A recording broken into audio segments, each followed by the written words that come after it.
केचुआ के साथ मिलकर आना, वोटर लिस्ट रिवीजन कराना। अरे जान गया सारा जमाना तेरी ठगी का कारनामा। साहेब साहेब साहेब मेरे साहेब तुझे नटवर लाल बुलाऊंगी। नमस्कार, आप देखना शुरू कर चुके हैं 24 न्यूज जंक्शन। मैं संतोष आप सबका स्वागत करते हैं अपने यूट्यूब मंच पर। दोस्तों, आज देश में नफरत की आग भड़क रही है। लोग अब मौत पर भी जश्न मना रहे हैं। जी हां, समाज इतना गिर चुका है कि बलात्कारियों का समर्थन हो रहा है और मोदी सरकार के फैसले हंसी का पात्र बन रहे हैं। दोस्तों, एक ऐसा कानून बना है जिसके तहत मिलावटखोरों को सजा नहीं होगी। दोस्तों, बता दें कि एसआईआर के बाद चुनाव आयोग के तरफ से जारी किए गए वोटर लिस्ट में जिंदा लोगों के नाम हटाए गए हैं और मरे हुए लोग के नाम जोड़े गए हैं।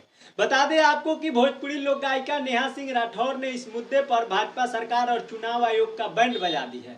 दोस्तों, इन तमाम खबरों पर चर्चा विस्तार से करेंगे। इससे पहले आपको बता दें कि इस वीडियो का प्रायोजक है डीबीएम म्यूजिक भोजपुरी।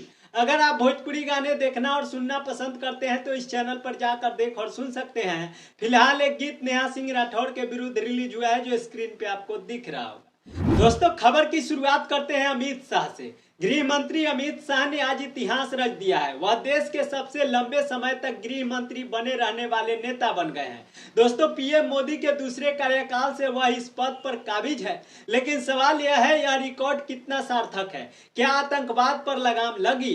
कश्मीर कितना सुरक्षित हुआ? पीओके का क्या? जनता के ये सवाल बिना जवाब के गूंज रहे हैं। दोस्तों, इस बीच विपक्ष ने एसआईआर के मुद्दे पर सरकार को घेरा है, जहां चुनाव आयोग अपनी निष्पक्षता का दावा कर रहा है। वहीं विपक्ष ने गृह मंत्री के सामने नारेबाजी की। देखिए ये तस्वीर, जहां एसआईआर वापस लो और वोट चोरी बंद करो के नारे लग रहे हैं।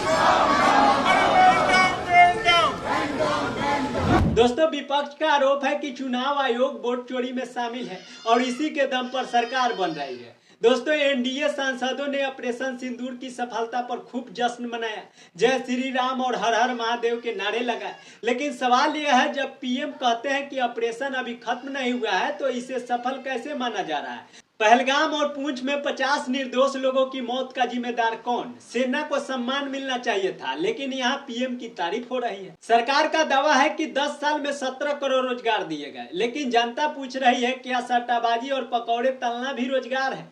ये सवाल सोशल मीडिया पर तैर रही है। भोजपुरी लोक गायिका नेहा सिंह राठौर ने सरकार को फिर से कटघरे में खड़ा कर दी है। दोस्तों, बेगूसराय के वोटर लिस्ट में 18 मृतक लोगों के नाम शामिल है, जिसमें एक शख्स का नाम भी है जिसके श्राद्ध में केंद्रीय मंत्री गिरिराज सिंह शामिल हुए थे। नेहा ने ट्वीट किया, मरे हुए लोग वोट डालेंगे, जिंदा लोग तरसेंगे। इस महा घोटाले के खिलाफ आवाज उठाइए। दोस्तों, उन्होंने देशवासियों से लोकतंत्र बचाने की अपील की है। दोस्तों, साथ ही साथ आपको बता दें कि रेप और हत्या के दोषी राम रहीम को 40 दिन की पैरोल मिली है। यह 14वीं बार है। सवाल उठता है, क्या सरकार उनका साथ दे रही है? बार बार पैरोल क्यों? क्या उन्हें माफ करने की तैयारी है? दोस्तों, इसी के साथ एक और खबर आपको बता दें कि सरकार ने मिलावटखोरों को जेल भेजने का प्रावधान खत्म कर दिया है। अब मिलावटी पनीर और खोया बेचना आसान हो गया है। आपकी सेहत के साथ यह खिलवाड़ क्यों? दोस्तों, गृह मंत्री का दावा है कि पीएम मोदी के बिना दुनिया में कोई फैसला नहीं होता। लेकिन क्या अमेरिका ने 25% टैरिफ लगाने से पहले पीएम से पूछा? यह सवाल बिना जवाब है। दोस्तों, एसआईआर पर हंगामा, वोट चोरी के आरोप और सरकारी उपलब्धियां सब सवालों के घेरे में है। क्या एसआईआर पूरे देश में लागू होना चाहिए? गृह मंत्री के कार्यकाल को 10 में से कितने अंक देंगे आप? अपनी राय कमेंट बॉक्स में जरूर बताइएगा। इस वीडियो को, इस खबर को आप सब ज्यादा से ज्यादा शेयर करिएगा। हमारे YouTube चैनल पे देख रहे हैं तो चैनल को सब्सक्राइब कर ले। फेसबुक पेज पे देख रहे हैं तो पेज को फॉलो कर ले। सारी अपडेट आप सबको मिलता रहेगा। मिलते हैं अगले वीडियो के साथ। Bye bye, tata. स्वस्थ रहे, मस्त रहे, अपने काम में व्यस्त रहे। Thank you so much.